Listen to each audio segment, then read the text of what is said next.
Different's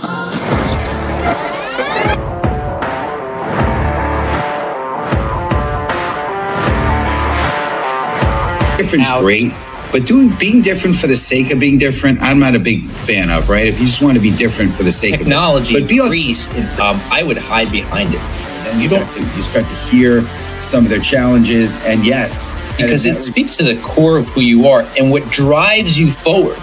Because what makes you different is what drives you.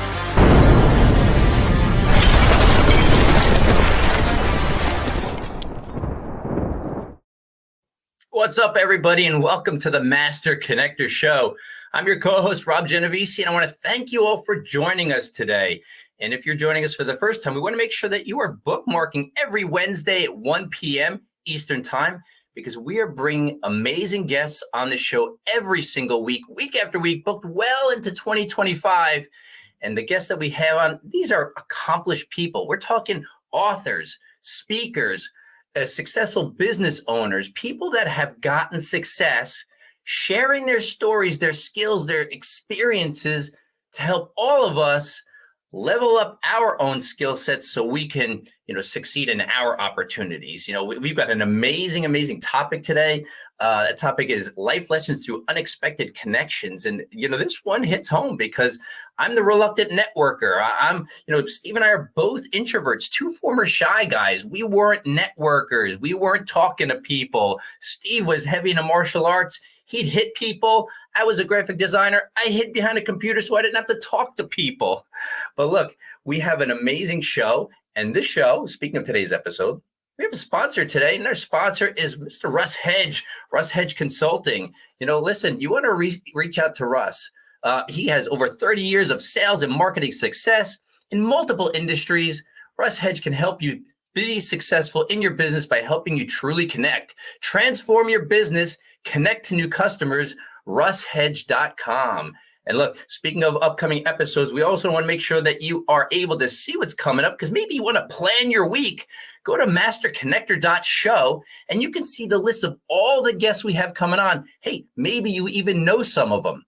And even if you don't, you can see who they are. Reach out to them on LinkedIn. Connect with people. This is the Master Connector Show.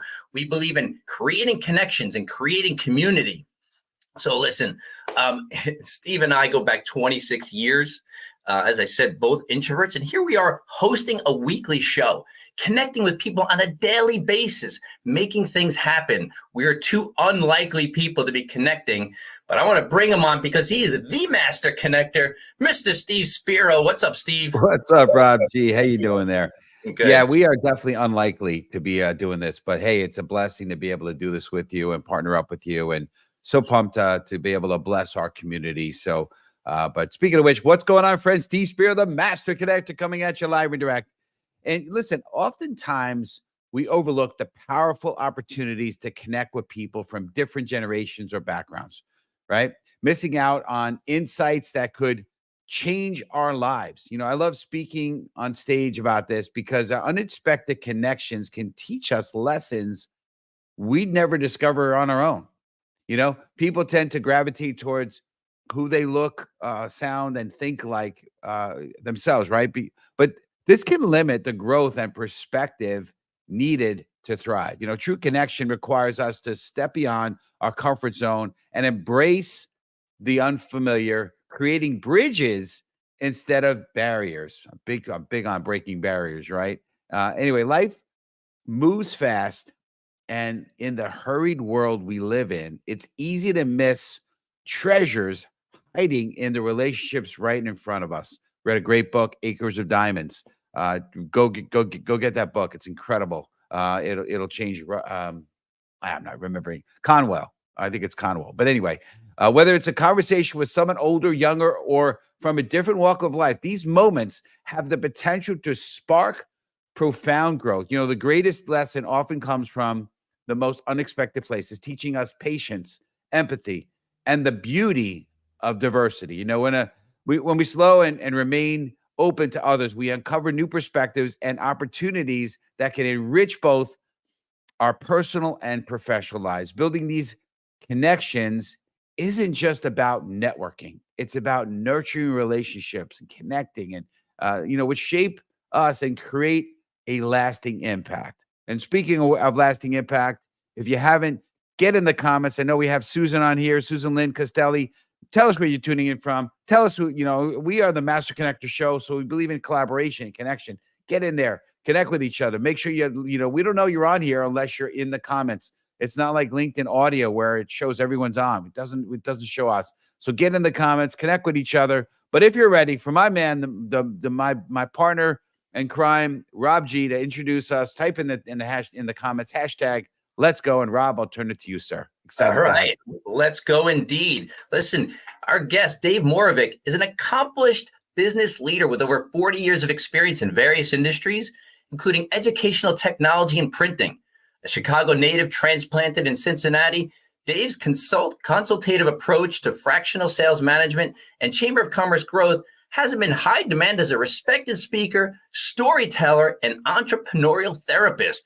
Dave currently serves as president and CEO of the Coleraine Chamber of Commerce and consults with clients as sales manager for rent. Please welcome to the show, Dave Moravec. What's up, Dave? Hey, thanks for having me, Rob. Thanks, Steve.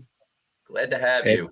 We are pumped to have you on. It's honestly an honor to have you on, Dave, for sure. And I'm, as we were getting this show ready, and obviously we leading up to the show, we're always talking about who's coming on and throwing some content out. But yeah, it's just really a blessing to have you on here, Dave. So want to acknowledge Yolanda on here, Rob on here.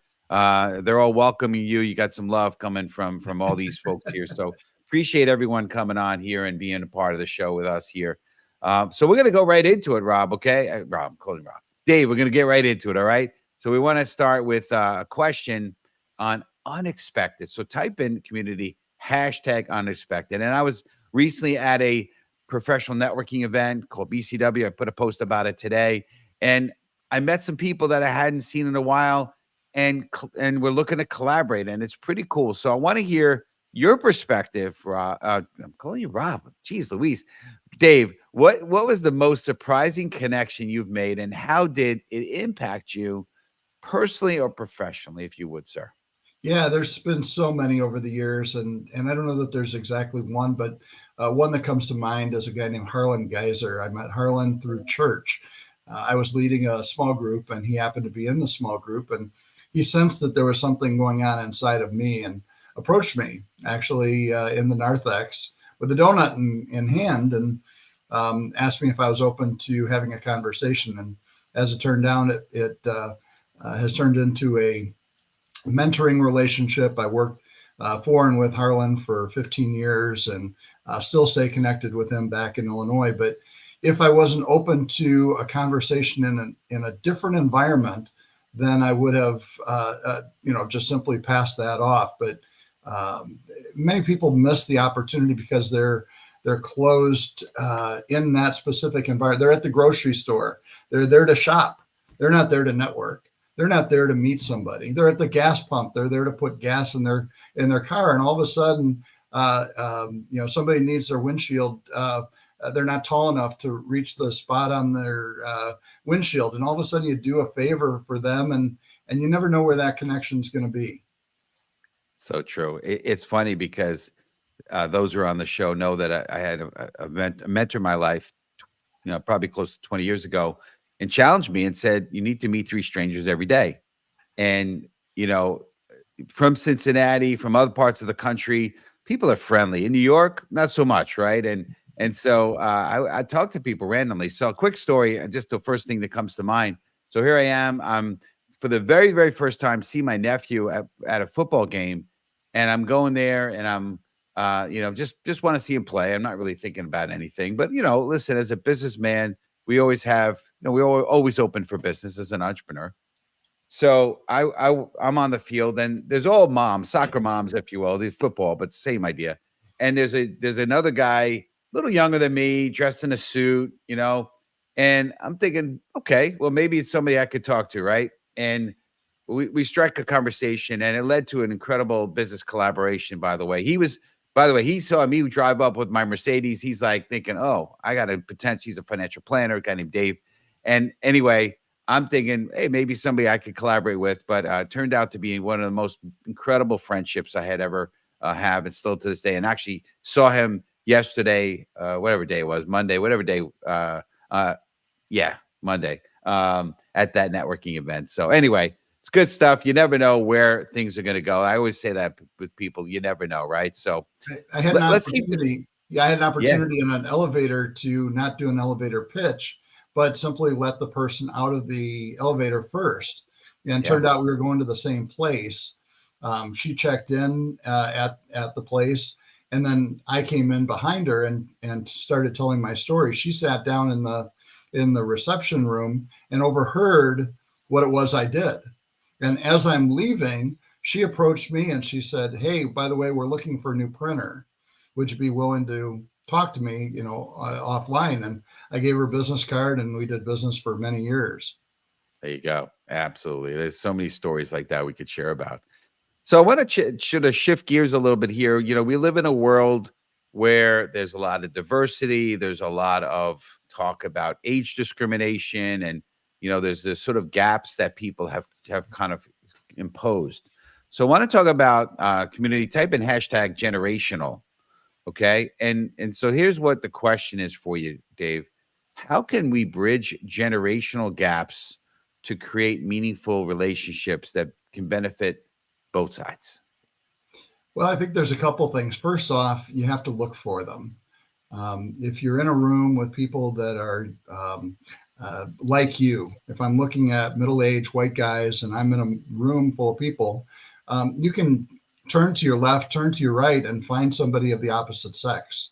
You can find somebody of a different color. You can find somebody of a different generation. And that's true if you're young or old. That younger professional, if they just hang out with those people that are their own age, they're not going to learn from those that are older and wiser, and maybe find a mentoring relationship. So first off, you can start by looking. Second thing is by being open once you get into that conversation. If you're not involved in being curious listener to that other person's story, and you just simply want to blurt what it is that you do or give you your elevator pitch, that's not going to get you anywhere. You want to be curious about that person's background. I often tell people here in Cincinnati about my background in Chicago because it starts a conversation, and something leads them to Chicago, a Wrigley field trip or a business connection. They used to live there. And all of a sudden now I can start asking questions about that and build some rapport with them. But oftentimes you're not open to that because you're so wanting to tell your story.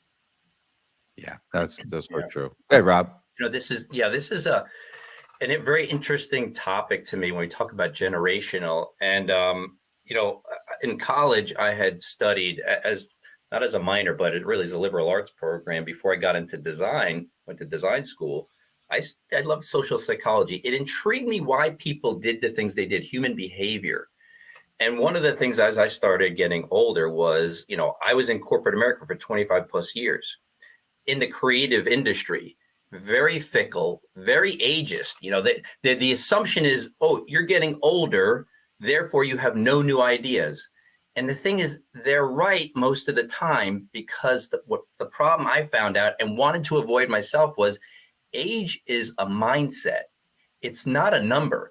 I met a 21-year-old kid who behaved like he was 75 in the way he walked, the way he spoke, and the way his thoughts were. They were embedded and unchangeable. And on the flip side, when I talk to people, they're surprised at my age if they ask. I don't volunteer it, and I don't make any reference to things that age me on purpose because I want to be relevant. To me, it's about relevance. And so they're surprised because I don't say things that trigger that I'm old in my mind, right? So I keep up on technology. This is a challenge to you. If you feel like you're aging, audience, keep on top of technology. Master the basic things. At one time, email was brand new. And I remember being in corporate and candidates would come in who were older in their mind. And they'd be like, I don't do the email thing. And it's almost like, okay, thank you for coming in. So you get cast aside. People don't look at us and see age. They hear what comes out of our mouth and they determine. That's what I Love found. that. I still play competitive fast pitch baseball, and I play with some kids that are 25 and 30 and 35. I'm going to the World Series in 2 weeks down in Florida, playing with 60 and over guys, but I catch behind the plate. I put on the catcher's gear. I've caught 33 games this year. I'll catch another 3 or 4 down in Florida. And my point is that people inevitably say, "Are you're serious? Yeah. You're still playing? And how are your knees?" And all of a sudden, there is this connection to back when they were still doing that, because they're not doing it anymore. They might be playing softball or something along those lines. But you're right, staying active within your industry to keep track of the latest trends. If you're in human resources and you're not a member of SHRM, shame on you. If you're in the technology space and you're not keeping up with the latest. I mean, if you're a doctor and you went to your doctor was using procedures from the 50s and 60s, would you go there? No, probably not. Absolutely. Yeah. I just want to throw my 2 cents on this one. Rob, you're right as far as, if you want to stay relevant, look into technology. But another way to stay young is get around young people, right? And I like doing that, right? But I also think that there's great value if you're young. Talk to older folks because you can learn a lot of stuff from them, right? And if you're older, talk to younger folks because you can learn a lot of stuff from them, right? There's so much to be learned. We talked about our last show is not being interesting, being interested. When you're interested, it's going to help you to learn. And so, me being an introvert and Rob, I know, shares some of that from us together. We're for me, I'll just speak for me. I always had a tough time in the early stages trying to be a good conversationalist. But when you ask good questions and you get people talking, and not only you keep the conversation going, they like you, but also you start to learn stuff, right? I learned about pickleball before I started playing by talking to people that were into pickleball, right? And so it became relevant for me. But anyway, we want to keep the ball rolling here. We want to talk about presence, right? So Dave, as we go into this topic, what's your advice for being present in a very fast-paced world? I know we're talking about fastball pitching, but this is a fast-paced world, so you don't miss valuable connections around you. Give us some thoughts on that, if you could. Well, a couple of things going on. Again, this device that we have is such a distraction to us. Guys on the baseball field or the golf course are taking calls from their from their work or from their office assistant while they're having a client visit on the golf course. Makes no sense to me. It's just you go to a restaurant today and see, we catch ourselves, my wife and I, from time to time, both on our phones. We might be talking to our kids or quickly replying to something, but we're not necessarily present in that conversation. And whether you're young or whether you're old, we still have these devices. I mean, the next generation, my grandkids, are whizzes with that stuff. They've grown up with it. Even our kids have grown up with it. We can put it down. We can turn it off. We can leave it in the car when we go into a business meeting. There are baskets that people put on their dining room table and say, "Hey, you got to put your phone in the basket before the dinner conversation." Those are easy things. I think the other thing is that recognizing, as you both have mentioned, in making a decision to be present, looking people in the eye, shaking their hand, truly acknowledging the conversation as they're speaking, as opposed to, being distracted over here by whatever that is. Right. And all of a sudden you become that learner, you're that interested learner that you're talking about. Absolutely. I want to acknowledge Yolanda. Agree. Young and older people can learn a great deal from each other. Yeah, absolutely. Very, very true, Yolanda, for sure. It's interesting. We, one of the things I did, this is pre-COVID, just before COVID hit, I said, I am going to turn all notifications off, the beeps and the sounds, the vibrations. turn it all off.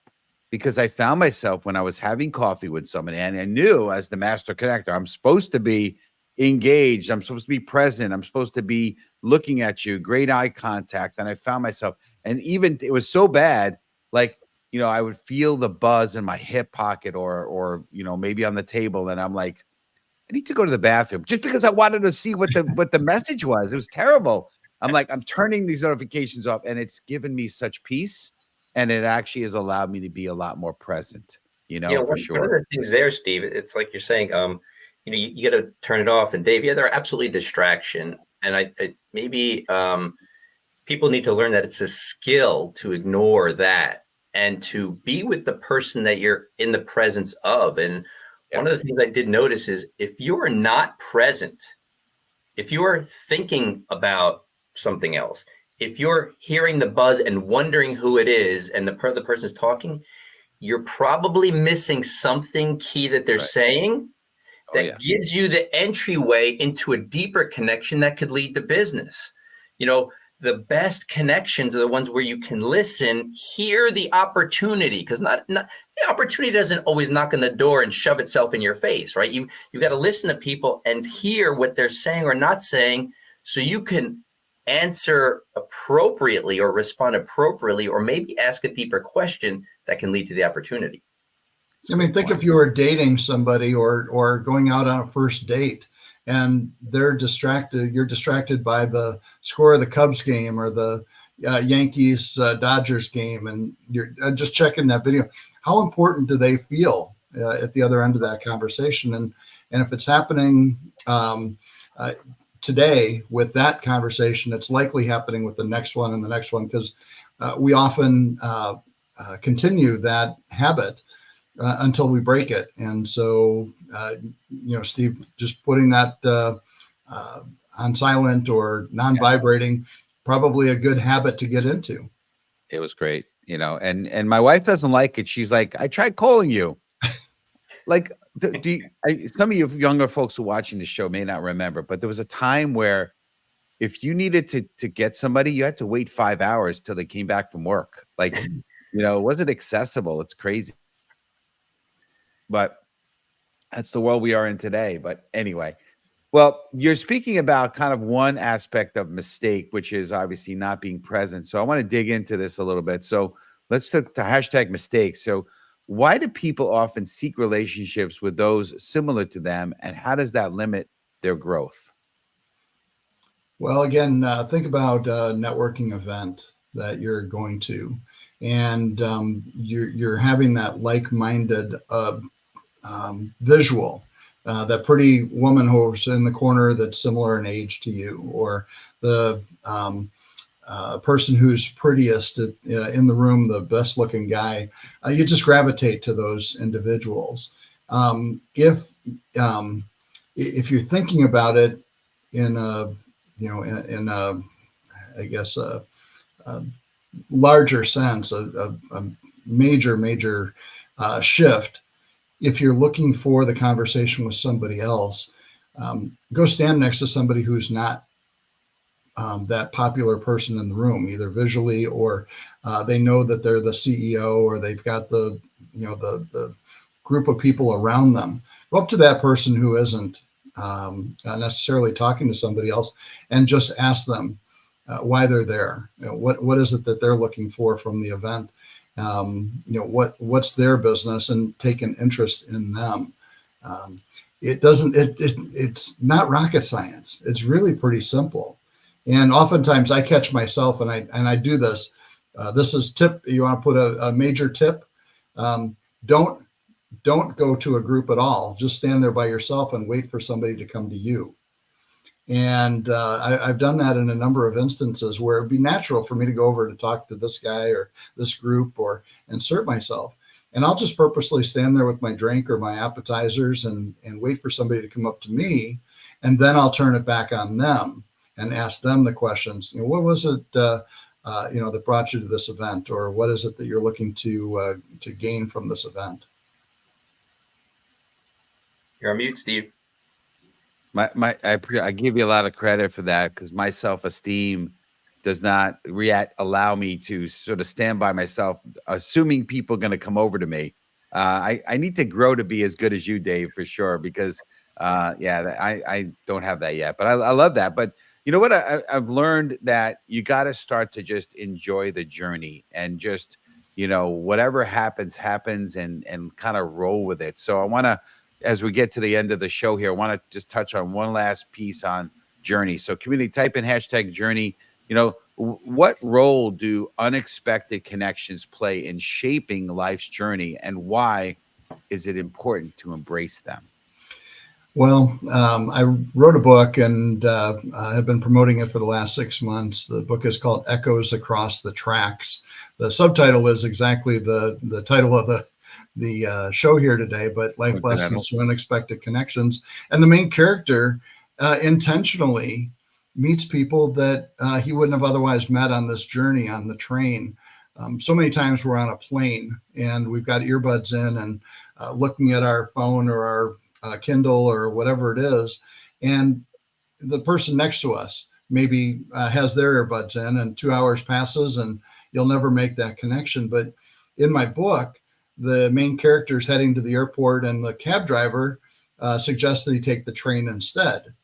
And now it starts a 20 or 30 hour adventure where conversations can take place. People get on and off the train. You interact with the conductor and the food service attendants differently than you do a flight attendant who's going down the aisle. And so that journey, as opposed to just flatly getting to the destination, while we're waiting at the airport, we can talk to the person to our left or right and hear their story about where they're going and why they're going there. We can embrace that journey if we take the time to do that. No doubt. I mean, I'm actually going to be flying to Charlotte on Friday morning. So anyone listening, if you're in Charlotte, let's hook up. But not the right word. Let's connect over coffee, okay? I don't mean, nothing like that. I'm a married man, right? No, none of that. But anyway, no, let's connect for sure. But anyway, I agree, and I love talking to people on the plane and the airport. It's awesome. It's great. Well, I know you want to talk about something. So, Rob, I'll pass it to you, and you could talk a little bit about that. Yeah, thanks, Steve. So listen, it's been a great show here with Dave, and on the Master Connector show in general, audience, we always want to bring the value. That's why we ask probing questions. We want to hear what made somebody successful, what they're doing. We want to add value, but we want to heap on that value. So we're going to ask Dave here, who has an offer for you all, to tell us what he has for the audience. Go ahead, Dave.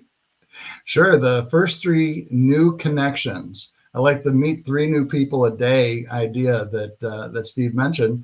The 3 new people that connect with me on LinkedIn next will get a free copy of Echoes Across the Tracks. I'll personalize it, mail it out to you, no cost to you, and an opportunity for you to potentially pass the story along to somebody else. Love that. That's great. I love it. Yeah. And Dave, what's as we close down the show, we're so blessed to have you on here. What's the best way for our community to connect with you and reach out to you? Sure. Salesmanagerforrent.com is my website. You'll find media about the book, upcoming events. I've got a book signing this weekend up in Wooster, Ohio. And you can find me on LinkedIn through my LinkedIn profile, or simply ddmoravec5@gmail.com, or through the Coleraine Chamber of Commerce here in Cincinnati, Ohio. Love it. Appreciate that. Well, we're gonna put you in the green room. I love that to chat with you a couple minutes after we begin the show. But thanks again. You were amazing, Dave, and appreciate you being on here and blessing the community. Thanks, Rob, I'll turn to you, sir. Yeah. So listen, we always have so much value here, and what you're doing is you're learning, audience, from the stories, the journeys, right? Hashtag journey, the journey that all of us have taken. And coming from places where we've come from, particularly Steve, I remember Steve 26 years ago because we were both the same in similar places. But look, Steve had some things under his belt going for him, but he still had that major hurdle of being able to relate to people and network with people, truly connect with people. And he put it all in his book. So I'm going to say, hey, listen, get his book. I read this book. It's a wonderful book, chronicling some of Steve's stories, some of the lessons he learned, the Tao of a Master Connector, the way an introvert became a master connector. Listen, I heard a long time ago that if you want to become successful, read the thoughts of successful people. And there you go. You do the same with Dave. And I'm going to put this in the chat, how you can get that book. And please pick it up. I'm sure you won't be disappointed. I appreciate it, Rob, as a labor of love. But thank you. But we're excited for next week. This was a great show. Episode 187, Wednesdays next week. Same bat time, same bat channel, the 6th. Journal Your Way Back to You with Amanda Stern. It's going to be an incredible episode. And if you want to learn more about some of the upcoming episodes, go to masterconnector.show. And if you want to do what Russ Hedges has been doing, which is sponsor an episode, you don't have to sponsor the whole thing. Sponsor an episode. You can learn about the value of that. Go to masterconnector.show as well. But I want to close down with something. And I know we've talked about Oprah a little bit. She's an incredible icon in media and just overcoming icon in terms of her life. But Oprah's life changed when she formed an unexpected connection with Maya Angelou. Hoping I'm pronouncing that right. The acclaimed poet and activist. Oprah, still early in her career, initially saw Angelou as a distant role model, but their paths crossed and evolved into a deep friendship. Angelou's wisdom about grace, forgiveness, and self-worth profoundly influenced Oprah's personal growth and leadership, shaping her ability to connect with audiences authentically. This relationship teaches us that being open to unlikely connections, whether across generations or different experiences, can unlock transformative life lessons and guide us towards becoming a better version of ourselves. Remember to be open to new connections, because you never know what can happen. Be open and always shine your light. See you next week. God bless. And you start to hear some of their challenges, and yes, because it speaks to the core of who you are and what drives you forward. Because what makes you different is what drives